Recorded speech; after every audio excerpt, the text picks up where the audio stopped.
ஓய், என்ன ஏன் ஒரு மாதிரியா இருக்கிறீங்க? என்னடா ஆச்சு? அழுகணும்னு தோணுதா? சரி அழு.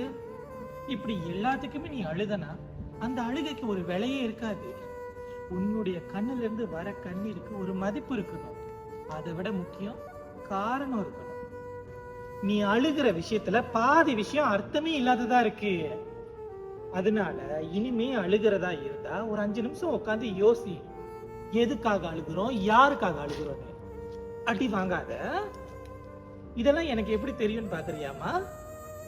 நீ ஏன் செல்லமாச்ச? சின்னதா கவலைப்பட்டாலும் இங்க எனக்கு தெரிஞ்சிடும். கவலைப்பட்டாலும் படி, யாருக்காகவும் கண்ணீர் வேஸ்டா சிந்தக்கூடாது. அதுக்கு ஒரு அர்த்தம் இருக்கணும்.